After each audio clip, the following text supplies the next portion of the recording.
webinar that explored the connection between science and everyday life by inviting scientists, professionals, and experts in their field.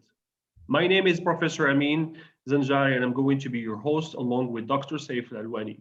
He's a professor of management, and he's very passionate about human flourishing. He is the founder of Human Flourishing Engineer Institute and a writer in 3 languages. His latest book is You Shall Not Language. 2020 has been a very special year marked with the coronavirus pandemic that left many people around the world anxious and depressed. Also, during this pandemic, people start asking a lot of questions. Is there any effective method and ways to learn to cope with such unprecedented crisis and any other crisis? Can we learn how to be resilient? To answer all these questions and more, we have a special guest with us today. Dr. TAYYAB RASHID is our guest. He is a licensed clinical psychologist at the Health Wellness Center and associate faculty in the Graduate Psychological Clinical Science program at the University of Toronto, Scarborough, as well as an adjunct faculty as the Executive Master Program in Positive Leadership at the IU University, Spain, trained with Dr. Martin Seligman at the Positive Psychology Center at Pennsylvania. Dr. Rashid research expertise includes positive clinical psychology, strength-based clinical assessment, resilience, multicultural counseling, and mental health of young adults in post-secondary setting. Dr. Rashid is a co-chair of Canada's National Campus Mental Health Community and is the inaugural president of the clinical division of the International Positive Psychology Association. Dr. Rashid has worked with individuals surviving severe trauma, including survivor of 9/11 attacks, the Asian tsunami, and refugee families. Currently, Dr. Rashid leads Flourish, a preventive mental health initiative at the University of Toronto. This program has been organized with the Excellence of Innovation Award and has also won a large grant to implement the program at multiple sites. Welcome, Dr. Rashid. Thank you, Dr. Saf and Dr. Amin. It's my pleasure to welcome you from cloudy and wintry Toronto, but very warm welcome to all of you. And I do not deserve all these accolades because this certainly puts a lot of pressure on me. So some of this is not even accurate. So let's start with the humble questions, which I can answer. I'm not sure if I can live up. Believe me, Dr. Rashid, I omit and I deleted a lot of things. If I can spend maybe more than 15 minutes, I will say much about you. So I have a question for you since we talked about your biography. Why you don't tell us exactly how you end up being a clinical psychotherapist? So my first academic loves were actually history and still are history and literature. I love human narratives, human stories. But I thought this is a good compromise and I was born and raised in Pakistan. When the time came to decide should I pursue literature or should I pursue psychology? Because history I already had dropped, so there was 2 options for me. I opted for psychology because it was still giving me the power of listening to human stories, but these were the real stories that I was going to listen. So I could bring my literature background, but also understand whatever we feel, why we feel, whatever we do, why we do. And at that time in Pakistan, we didn't have, PhD programs, advanced programs. So I then took my sort of flight or hijrat, as you will understand, migration. We are all migratory birds in some one way or the other. So my migration brought me to States, and then I found interest in. My interest was always in, as I said, in psychology, but it took a long time. It took me 2 years to prepare myself to get into clinical psych program. But I think the real story is not, that why I want to become a clinical psychologist. I think for me, the real story is why I became interested in clinical psychology of the flourishing from clinical standpoint. And briefly, I had I started my program in 1998, so I'm quite old.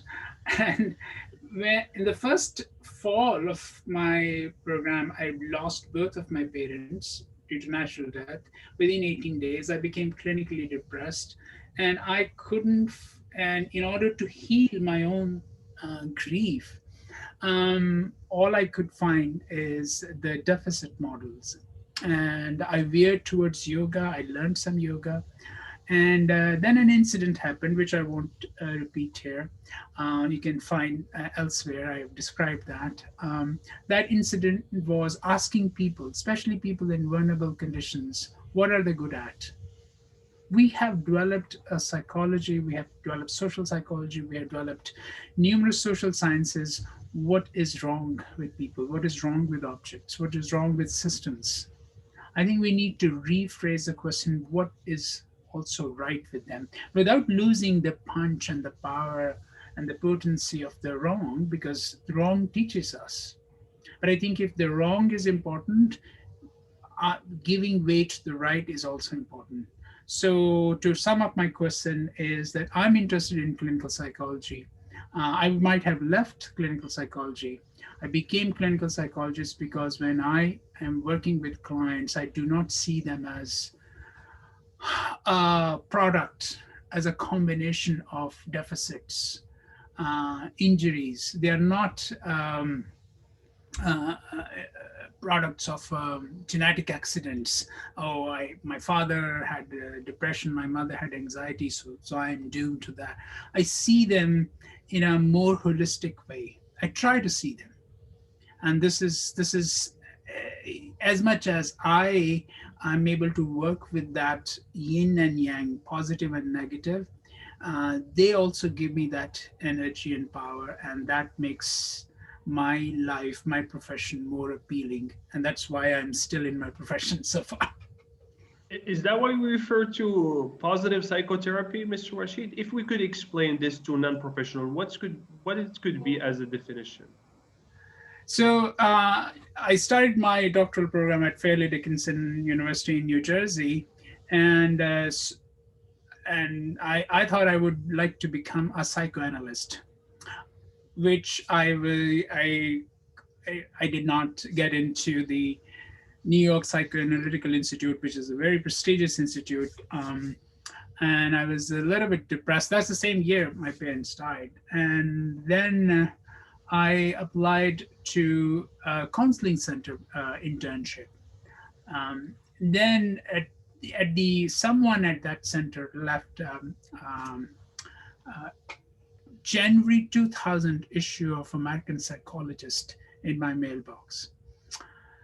I read the issue, Amin and Saf, cover to cover within a weekend. First of all, it was almost like an instant antidepressant. It lifted me out of it because I thought, okay, life is not only dwelling into my miseries and my injuries and my hurts, but then I said, I want to bring this aspect into clinical psychology, because if you look at clinical psychology, what are we left with?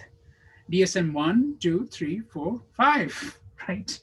We have American Psychological Association, which is sort of the biggest association, has more than close to 20 empirically validated treatments for depression, anxiety,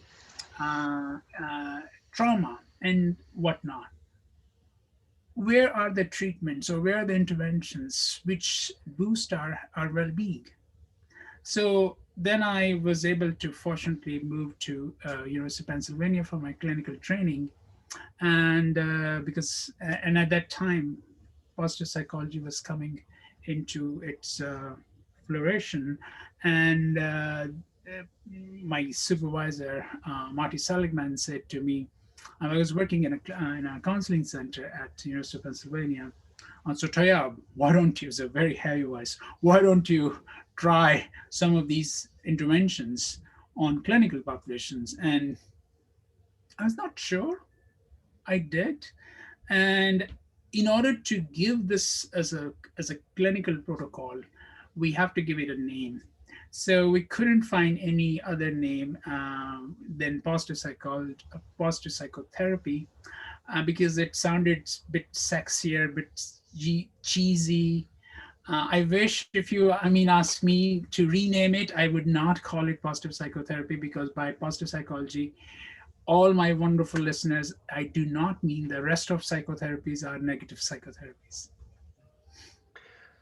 Thank you very much. I believe Dr. Saif is just keeping and holding his mouth because he's very, very passionate. And I'm warning you from now, Dr. Rashid, he's gonna rain you and hammer you with a lot of questions. So be ready for that, Dr. Absolutely, Saif. absolutely. Yeah. You're right. You thank you, Amin, for inviting me to this talk. And I know that I cannot miss the opportunity to talk about one of my heroes. so I'm in a kind of simmering inside, and I'm jubilating.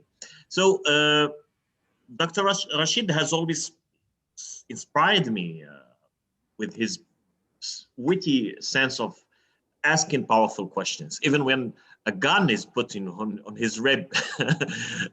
So I have a bulk of questions to give to you and to look for the feedback about. And I want to start with one obvious question. What a little bit bothers me about this title, positive psychotherapy, is the word therapy. Because when we start to work with implementing the model with non-depressed people, with non-suffering people, the word therapy evokes a kind of suffering, evokes a kind of mental illness. So if we can rename the thing to show that it's not exclusively distinct to people who are suffering or officially suffering from mental illness, how can we repackage the thing? It's a very interesting question, and I honestly, Saf, haven't thought it that if I understand your question is, can we repackage positive psychotherapy for non-clinical populations? Right? Yeah, that's it. And the answer, and that question has haunted me for a long time. That because I wanted to, once I finished my postdoc, I came to Toronto, and my better half also is a clinical psychologist. We did our clinical training together. So she and I, we worked in a school, and we we said, look, we can do psychological assessment, which is that they wanted us to do for ADHD, for autism, or whatever. But we also are passionate about this field. And this is positive psychology, positive psychotherapy. And the answer was, is probably the first answer to your question is no therapy in school settings. Yes, it looks wonderful that you will be talking about gratitude, you will be talking about optimism, hope, post-traumatic growth. All of these are good things. Our children should be learning this.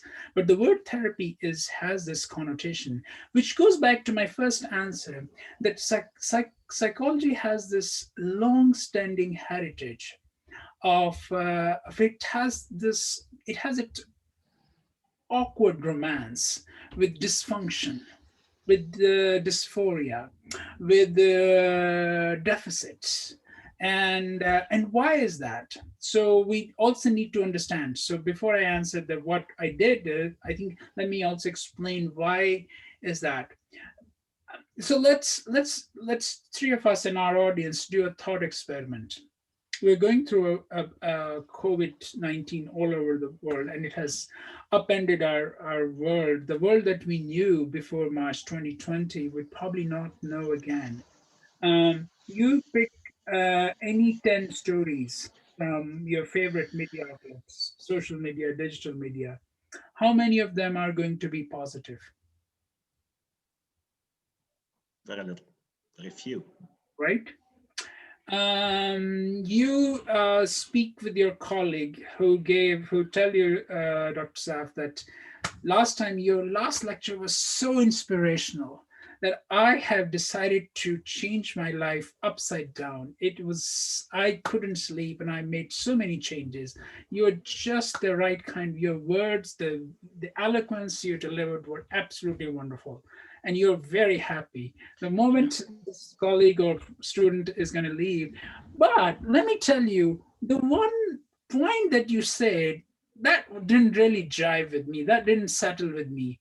When you're walking back, not Sam, what will you be thinking about? The only Negative bad thing, one. the wrong thing. Yeah, the wrong thing. So I have this bias talking talking all the time and thinking all the time about negative things. I dwell in. So. And we all have that bias. So I think and psychology and media has cashed it fulsome. In any different frame, you call it conspiracy theories, you call it infodemics, you call it different names, but that bias has chased us. There's some validity to it, I can understand, but the negative side of this is, coming back to the question, is that we have equated treatment with therapy. So for me to take the word therapy out was very important because I wanted to bring it to school settings. So we created a parallel program called Strength-Based Resilience. And there's a website, strengthbasedresilience.com. And what we did is we sort of edited a lot of clinical stuff from there and made it a curriculum. Because one thing is another important thing that sort of completes my question is, we need to bring therapy out of therapist room. Well, this is my office.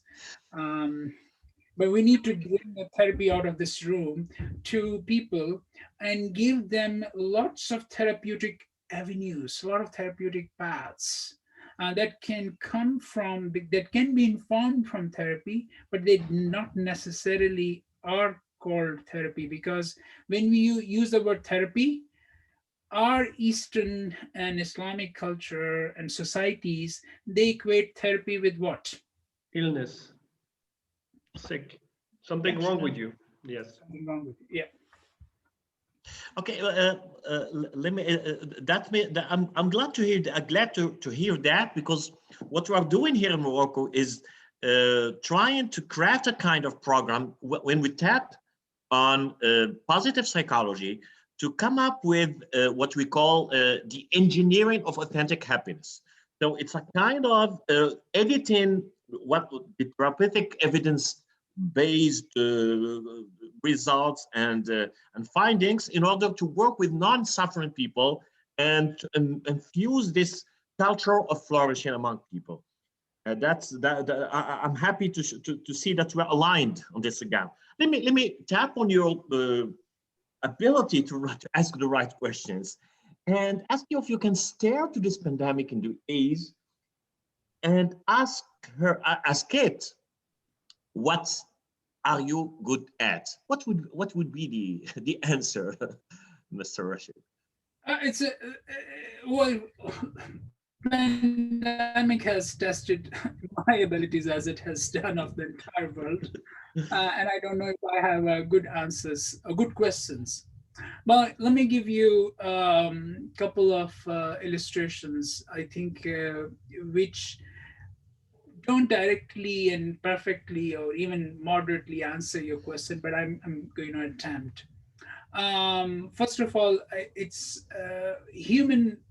I think it's also a question of asking, how are you doing, and not only asking the question, but also as much as a therapist feeling with them. So if we don't feel with our clients, with our spouses, with our children, we will break. We will not build or will break. I don't know where we might be. Both processes can happen at the same time. The bridge of empathy. If I don't have a bridge of empathy, Gentlemen, I cannot do anything. You can bring me the best interventions from Harvard to Yale to wherever. It's so empathy is so important. So I always ask my clients, how are you today in the moment? I start with where in the moment, and then listening to them is as much as I as empathically as I can, but also use empathy as a double-edged sword. This is not a very good metaphor, but it will work probably in Morocco. So the sword is, you can build the relationship by listening to the misery, to the troubles, to the problems of clients. I'll give you an example. Just this morning, before this session and yesterday, I had a number of clients who said, you know what, I am going through a lot. Some of them I connected after, the new term. So we connected, probably last connection was back in December. And they said, lots have gone, and I wanted to really want to discuss it, but I cannot discuss it because of the COVID. I'm living with my family or with someone that I just don't feel comfortable. And I said, you don't need to share things. Let me ask you some questions. And asking those questions, that how are you feeling, how as much as discreetly, still didn't give them the complete feeling of freedom and sharing, but at least it built that bridge, that I'm there, I'm listening to their issues. So I think that we should not, by positive psychology, by flourishing, we should make it absolutely clear, you cannot, if you don't build a relationship based on empathy, you can't do further. But that's one edge of the sword. The second edge of the sword is, I ask them, that's where if I'm able to ask a question, so what does this mean? I'll give an example. I had a client who had recently lost about a year plus, lost one of their parents due to protracted battle with cancer, and COVID hit, and it was very difficult for them. And what my first half an hour with this client was just to listen to the challenges of living by themselves in a big home without their parent, with lots of memories, was so important. And at the same time, what I have done, because this is not the first time, I worked with this person before COVID. After COVID, I was able to bring some of the elements of the things they have done well.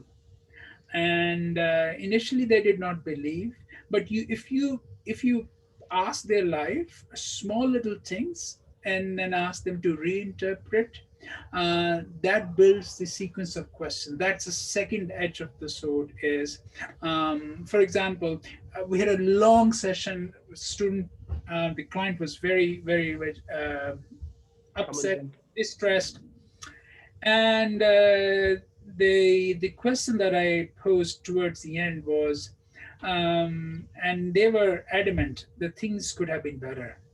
Government didn't do this, or the university didn't do this, they didn't do this, they didn't do this. And I invited them, I know, let's call them Ahmed. This is not their name. Ahmed, could things be different? Pause. And then a little bit, there's a sigh, and it's on telephone, I'm not seeing them. I guess things could have been worse too. So that was the sort of a shift that I needed to, I facilitated, I didn't fed them. But if I had not done the 35, 40-minute work, they would not arrive to that question. So there is always an opportunity. We just need to keep our antennas, our ears and eyes ready to pause and sometimes gently inject a question that, what does this mean? And also give them a little bit of alternative openings, because remember, we are all bent towards negativity. Okay, thank you for this insight, because I'm just living a kind of shift between from considering strength and virtues of the client as something that we can find intellectually speaking. So now it's not about finding them by cognitive processing, but by this relationship. It's within the relationship, within this empathic relationship, that we can elicit this ability to highlight eventual strength and virtues. That's a great insight. Now, let me be a little bit specific and ask you about how can we explain to lay people the issue of resilience. Mm-hmm.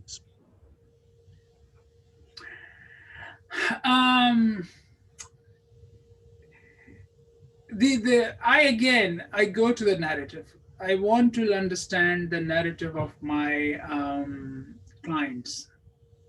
I want to listen to their story in their own words, from beginning to end. And when I'm able to listen to in their own word, their own version, without interfering much, then I ask them, tell me a time in this story, something has happened too. And the very fact that you're sitting in front of me, or virtually these days, what does that indicate? And there's a first shift. I'll give you two examples. The first one is a pre-COVID example. This is a couple of years ago. I'm running a group, positive psychotherapy, and one of the exercises, positive introduction. So you tell a story about resilience. And it's a couple of sessions has gone. We build some repo, and this, I'm going to call them kid. I call them kids. This kids tell the story. I wanted to become. I'm going to change some details. I want to become an engineer, but I can't, and I'm stuck with this major, subjects which I don't like. Because just before university started, I had an accident, and because of accident, my processing speed of computing things and calculating things has gone really down, and that I cannot continue with the engineering education. So they finished the story, and then there was the next one, and that was the last person. And the last person, everyone is looking, maybe 8 people, and everyone is looking at this last person, and it's a female, and they are expected to share a story. And I already have given them the option. You don't have to. You can say pass. I mean, it's completely fine. And they looked at each other. What? You want a story from me? Now let me tell you the story. And now the pitch, the emotions became a little bit upsetting. Let me tell you the story. When I came to Canada, I experienced this immigrant to Canada. I experienced this, and next 4 things are probably the worst thing a young female could experience in their lifetime. And you ask me resilience?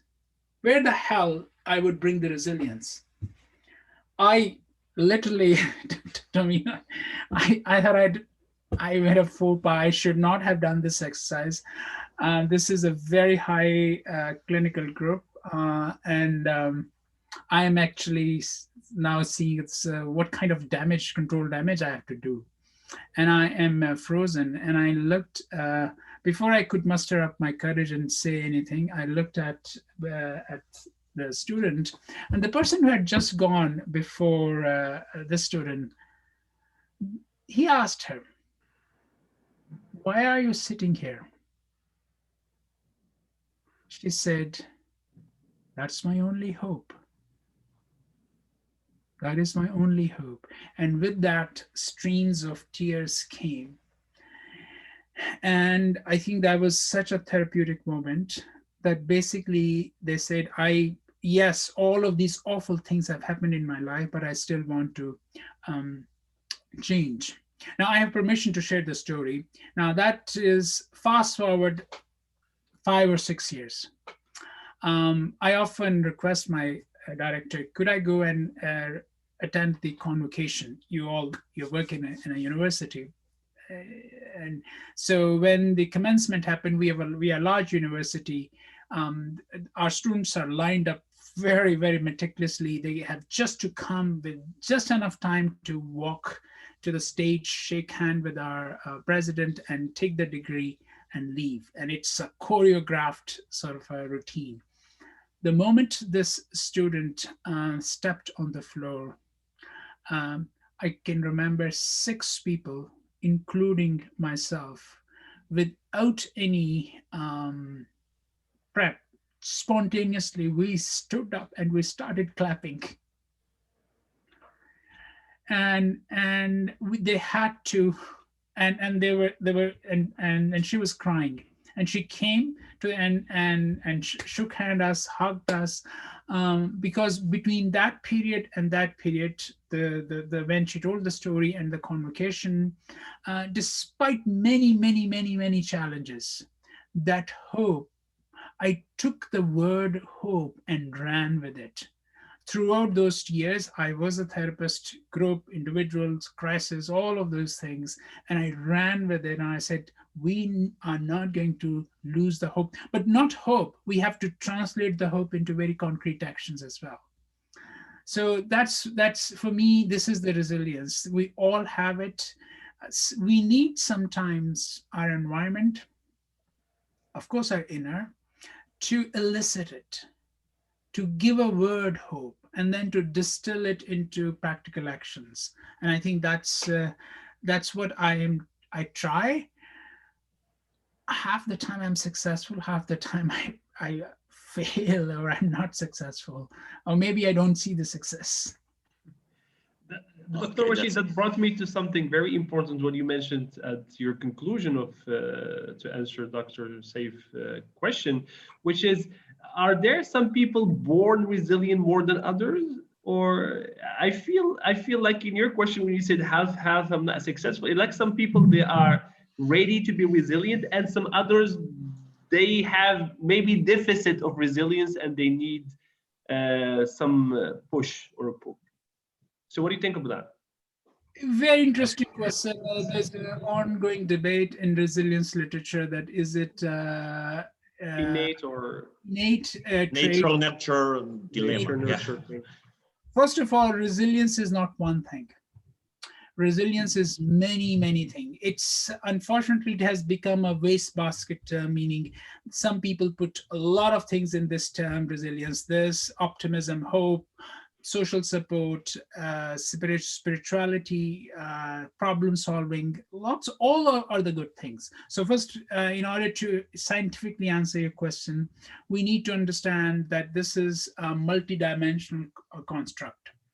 Now coming to but there are some personality traits. We know some personality traits are heritable.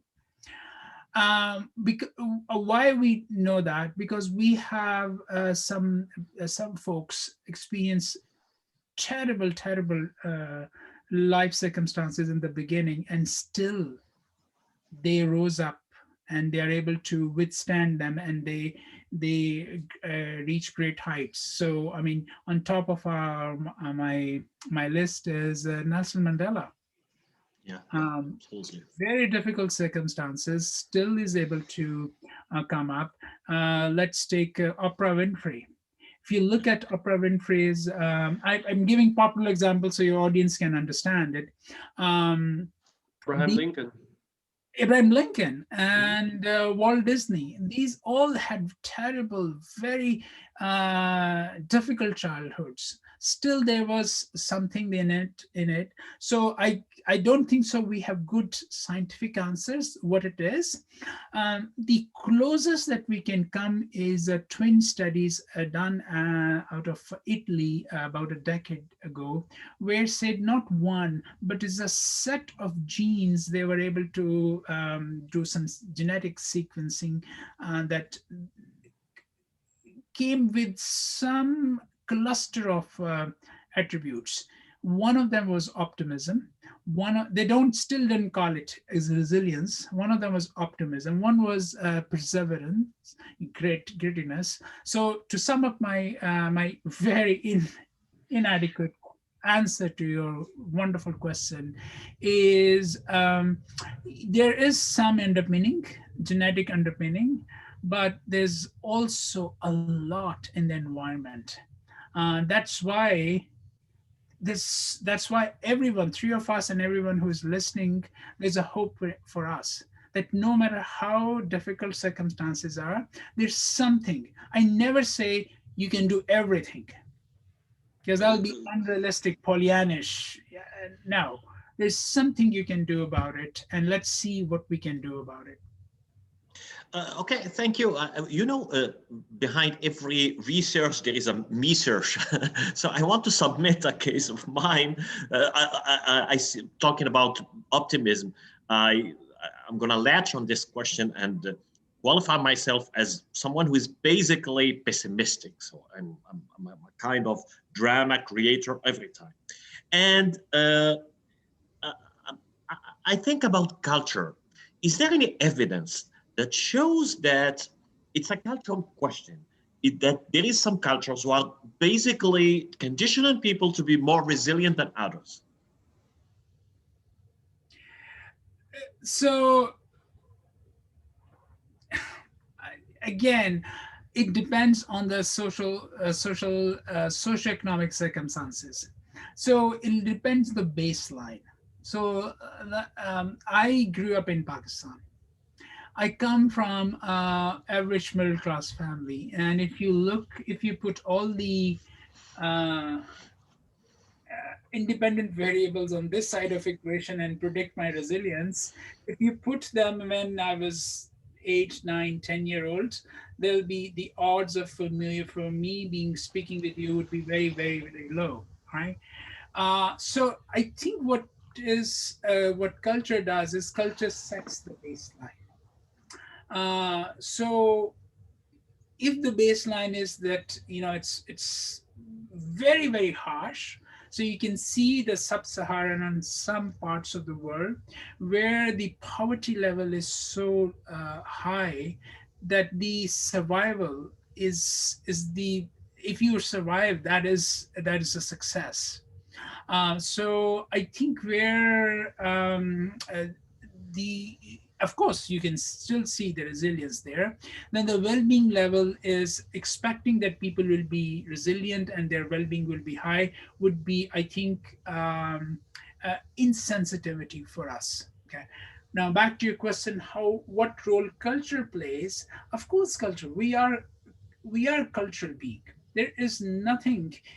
You can see my background. You can see my language, my accent. It's all informed by culture, the lens of culture. I'm coming to you through this very prism, the beam that is coming from this prism is through culture. Some cultures do emphasize on attitudes which foster resilience. For example, interdependent culture. Now there's compelling evidence that in Eastern cultures, there is in Chinese culture, there is no word of I.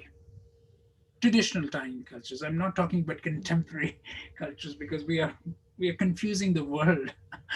The well-being is not defined by I. So when the well-being depends on interdependent relationship, interpersonal relationships, you're bound to work with each other. When you bound to work with each other, when you cooperate with each other, your resilience is much higher because you say, when the tough time would come, I can lean on someone else. I'll give you a very interesting example from COVID. I was looking at the COVID literature. There are actually in some, not, it's not a huge line of research. Some studies have shown that people high on collectivistic, interdependent cultural norms actually do better, because they are not only worried about their own self, but they are worried about the people they live with, their grandparents, their children. That I don't take, when I go outside, I will take care of myself because there are so many lives dependent upon me. So, likewise, the resilience helps you from the perspective of culture in two ways. One is it, it gives you the buffer. We all, is there anyone in this audience who is listening to me has not experienced stress? Anyone who has not become sad? Anyone who has not become anxious? We all become. And we have innate resources, but those innate resources interact with our environment.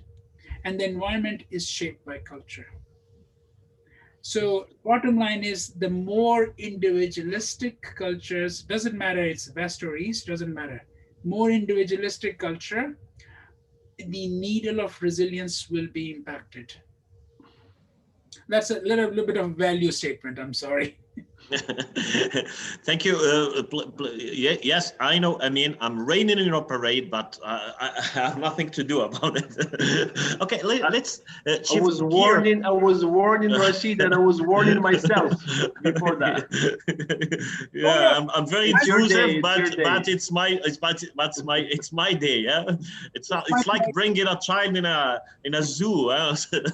So I'm looking at the lion. Let me shift gears toward more prosaic problems, like parenting problems. You know, we have a worldwide movement of coddling of minds, and especially youth minds. And me as a parent, I always catch myself red-handed, overprotecting my child and sparing them a lot of suffering and a lot of tribulation. So, no, what can you advise? What advice can you give to parents today in order to implement resilience conditioning within their education endeavor? Saf, that's such a wonderful question, such an important question. And I am, again, much like my other answers, I would not have a very good, it's a very inadequate response. So we have seen, so I'll start my inadequate response with the rising social phenomena in last 2 decades plus, since late 90s, early 2000s, especially when the millennials were coming. But the term was officially used back in early 2010s, helicopter parenting. That we need to protect our children. We don't want to give them the hardships which we experienced, which we endured when we were children. And the challenge with that is when you become overprotective, when you wrap your child in a bubble, protection, artificial protection, you are actually, let's take the COVID example, not exactly the coronavirus example, but we need to build our immunity. And we will build our immunity by psychological immunity by taking some risks, by succeeding at some things, also failing at some things. So unfortunately, we have the helicopter parenting is one symptom of a larger world culture in which things has become three problems I see, three challenges that I see for human civilization, for their flourishing. We need to do more and more things. So the quantity is increasing. The number of things we are doing now, compare it to 15th, 16th century, either medieval Europe or enlightened India or 17 Abbasid, the golden age of Islam. We are doing way too much. So that's quantity. We're not only expected to do too much, we're also expected to do it perfectly. So there's a craze of things to do perfectly, because we see these. Look at, just a good example of that is, look, open up your television screen. Don't you see these perfectly manicured bodies, and these, the homes are, everything is looks perfect, and that perfection is now going into social media, that you produce a perfect 1 minute video and it will become viral, right? So we want to do things more, we want to do them perfectly, and we want to do them fast. The three ailments that has really ridden the happiness, the flourishing from our world culture are this, and we impart those things in our children by by becoming helicopter parents. Do it more, do it nicely, and do it quickly. And you would not believe, in some of the North American parents, the schedule, the play dates are scheduled months ahead. So I think we need to move away from that. Of course, the caveat is that we cannot. I have two growing boys, 15 and 13. I'm also concerned about their well-being, and I would not let them take undue risk or trust the world, every fabric of social circle, that I will not trust it, because we trusted them. Previously, we used to trust those fabrics, those quarters, those circles, those groups. And what we got? We got abuse of young boys by clergy. We got women got abused and they did not speak. So we want to be vigilant, but not overly vigilant. We want, so the best way is to wrap up my answer is, the my sort of parenting 2 cent parenting advice, and it's not adequate again, is build a very personalized relationship with each one of your child, so they're able to tell you things they would not be able to tell anyone else. And if you are not that person, you're not that parent, make sure that you find someone in your friends, in your family, in your extended family, that they're able to talk. The things that get remains hidden are not hidden. They will manifest one way or the other through emotions. So we want to avert that, but we also want them to take some risk. Thank you. So thank you for my parents' heart. Okay, now let me ask you about another arena when I'm struggling with implementing flourishing practices. It's my role as college professor, and I'm a witness of a lot of psychological suffering among people, and I'm also a witness of the lack of character. It's not technical ability that is lacking now. It's about character. It's about the ability to deal with adversity, to bounce back after setback, etc., etc. How do you have any recipe? Do you have any philosophy to advise us so we can deal with such problem? Uh, Again, I'm sorry. I mean, I don't have a recipe, but I see that. I see the same thing. And in fact, Jonathan Haidt and his colleague, I'm forgetting the name, they wrote this wonderful book, The Traveling Cordy of American Mind, yeah. American Mind. And I, as so I work with the universities across Canada, and we from the mental health perspective, and we're seeing escalating rate of depression and anxiety. Now, to give you an example, our students are the number one disability on our most of Canadian campuses is not physical disability; it's a mental health disability. So now, question is this, coming back to your question, is this deficit of character?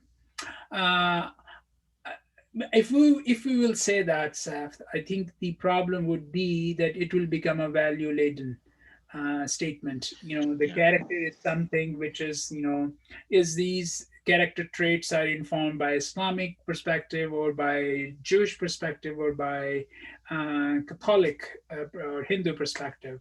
So rather than using them as theological prescriptions, I would suggest, and I will humbly suggest, look at the science.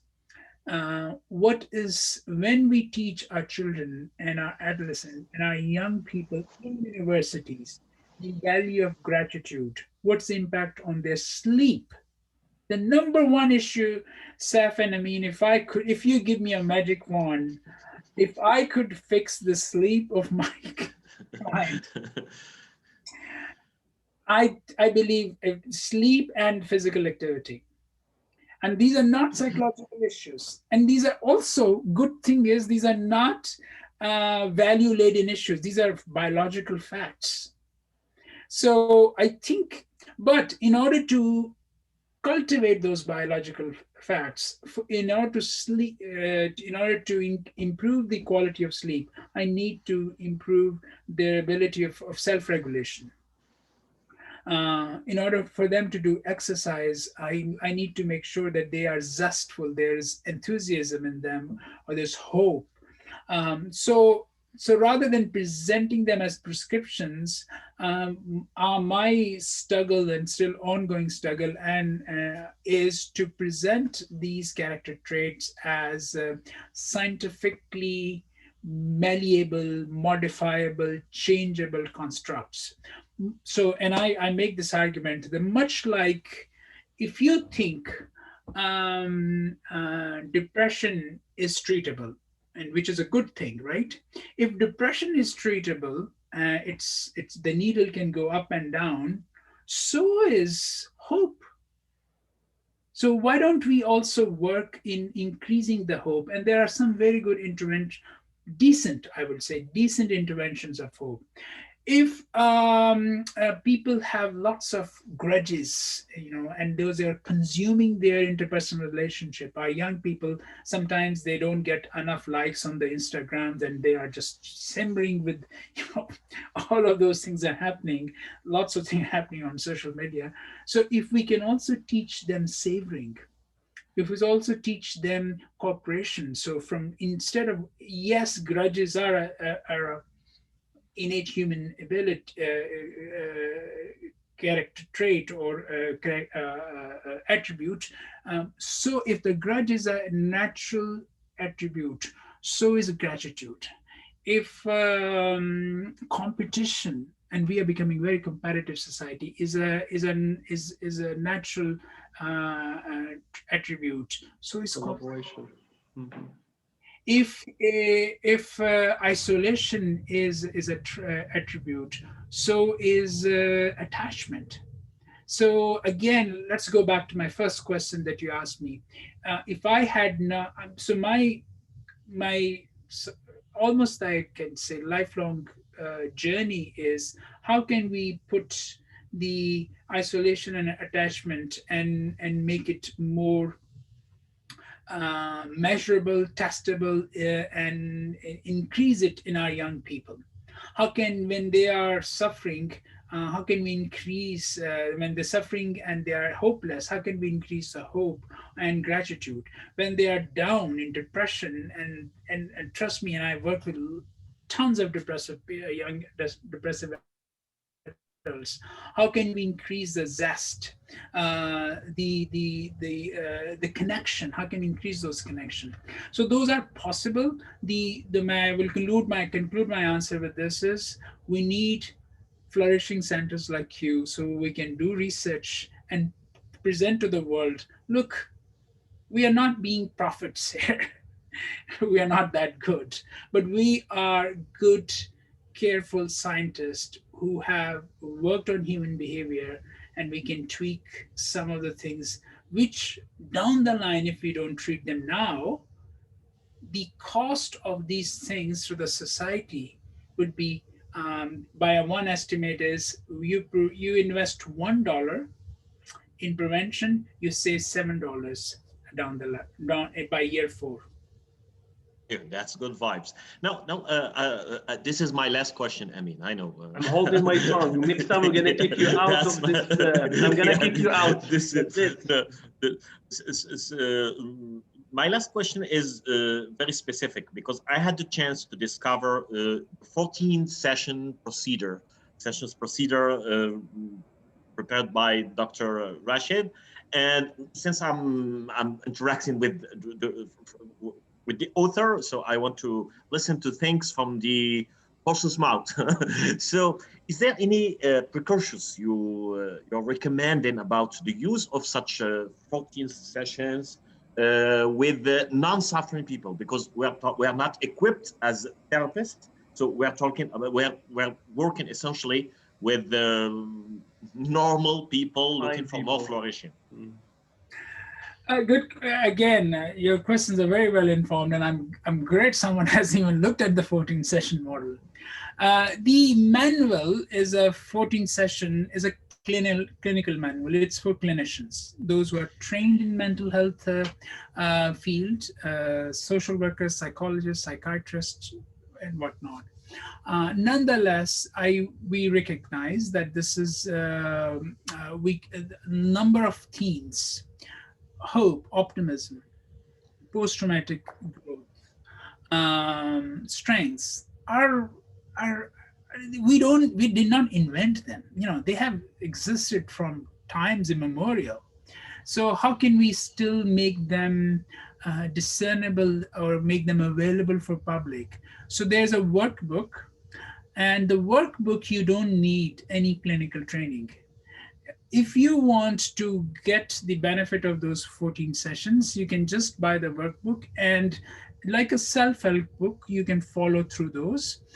It is always, but look, some caveats.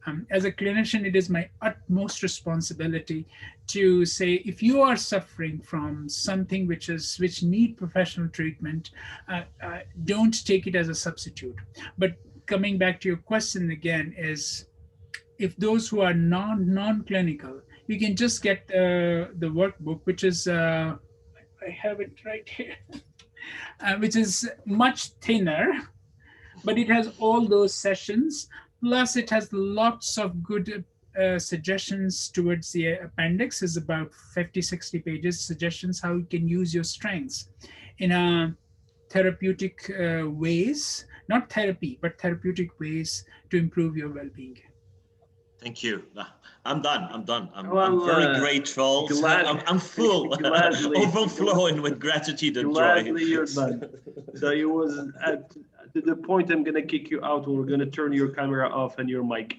But actually, I was willing to ask the same question differently, but this mean we are in the same tune. Talking about the program of strength-based resilience. Is this what we were talking about, the 14 models, or is it something else? It's a 14 model program, and it's the same thing, but it's for non-clinicians. Mm-hmm. We made it like a curriculum. Okay. I was very lucky to get through our university a grant, and with the help of the grant, we established the website and we tested it with different populations. So this doesn't require, you can train it we basically train teachers to deliver it. Okay, I'm not gonna hide. I believe you see my intention here, because really I shared many times my thoughts with my friend and my brother and my associate, Dr. Saif. I was sharing always, and I told him many times, and I can witness that, because I told him I'm really interested. So we talk about you as a guest about strength-based and resilience program, because I see a lot of people, since as I believe a lot of people, they lack of, I'm not gonna say character, but they need someone to teach them how to use their strength and how to fortify their resilience. So let's say me, or maybe someone in the audience wants to learn how to be a teacher or trainer for other people, how to be to use the strength-based resilience. What I should do and what we should do. The typical strength SBR, we call it SBR, strength-based resilience, comes from a 3-day training, very immersive, very experiential, very hands-on training, and I've done a number of them, different places in different settings. So that's, but by no means I am making any commercial plea, because I don't need that, honestly.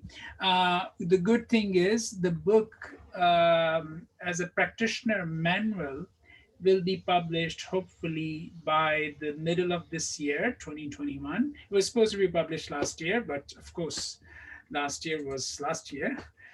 So you will have the benefit of going through that. But let me also, having a book, there are wonderful books. I mean, honestly, my manual is average. It's okay. There are some absolutely wonderful manuals. I think my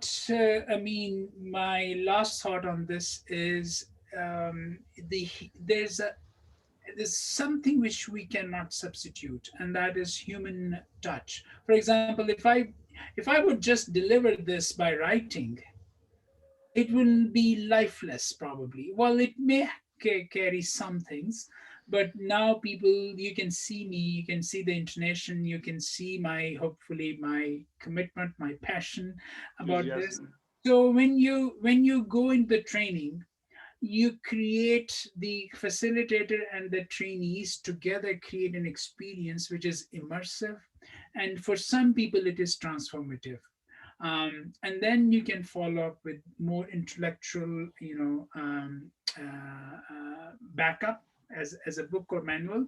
So I would say that we should not underestimate the value of professional training, and that is also our tradition. If you look at the Islamic history, we had a very strong tradition where the master was sitting up and all the pupils were sitting in the feet. I mean, this is how the reverence, on the ground, on the floor. On the floor, yes. Yeah. And this is how we learned. And I think we need to keep that tradition somehow alive, whether it's through universities, through different circles. Thank you, Dr. Rashid. Yes, Saif, you want to say something? Okay, just thanking Dr. Rashid and expressing. Go on. Overflowing with joy and gratitude. I'm getting contaminated with his commitment and passion, and it was a great pleasure to meet him and to listen to those great insights and ideas coming directly from him. This was one of my greatest days. So I'm very grateful and thank you. All from the Almighty. yeah. Thanks to God who made us meet, inshallah. Alhamdulillah. Me too. Will be not more than happy as today, because as I told you and I share with you my little secrets concerning my let's say admiration and of your kind as a teacher, as a researcher, and as a professor, as a doctor. And I told you also that I want to be, or following your steps, inshallah, which is I want to be Dr. Rashid TAYYAB in Moroccan version. If it and maybe next time, if things goes fine, inshallah, we're gonna invite you here in Morocco to visit. And I believe you told me that you visited once, or you just. No, I have not been fortunate, but I have romanticized Morocco by watching some Western movies. But lately, I watched.